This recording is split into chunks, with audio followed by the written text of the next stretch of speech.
for this. Gaurav Sawant continues to be with me on the most shocking and distressing piece of confirmation that we've ever perhaps brought to our viewers on a developing story of this kind.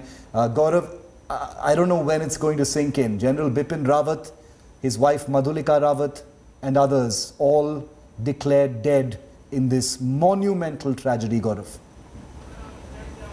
Shiv, this indeed is extremely tragic. It is extremely sad. The Indian Air Force has just confirmed, and if I quote, the Indian Air Force says, with deep regret, it has now been ascertained that General Bipin Rawat, Mrs. Madhulika Rawat and 11 other persons on board have died in the unfortunate accident. Group Captain Varun Singh, Shaurya Chakra, directing staff at Defence Services Staff College with injuries, is currently under treatment at the military hospital at Wellington. General Bipin Rawat, Chief of Defence Staff, was on a visit to the Defence Services Staff College, Wellington, Nilgiri Hills, to address the faculty, students, officers of the staff course today. Shiv, this is unbelievable.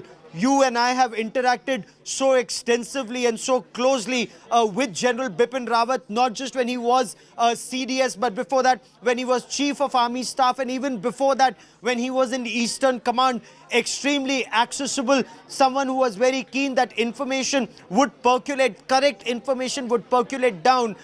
Unfortunately, he did not survive this helicopter crash. This is what sources had told you and I in the afternoon, but now has been confirmed by the Indian Air Force officially, Shiv.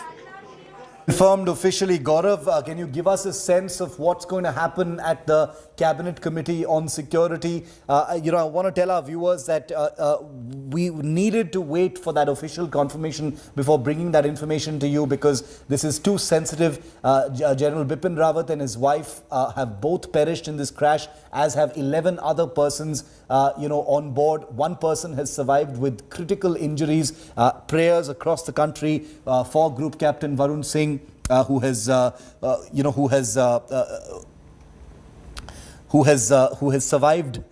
survived the crash with critical injuries. We are awaiting more information on Group Captain Varun Singh, who received a Shaurya Chakra very recently, as a matter of fact. This is so incredibly, I mean, every aspect, every detail, every layer of this story is screaming with irony and tragedy, and I will be detailing all of it for you here on India Today. There's no other story that we will be tracking here on India Today. Gaurav,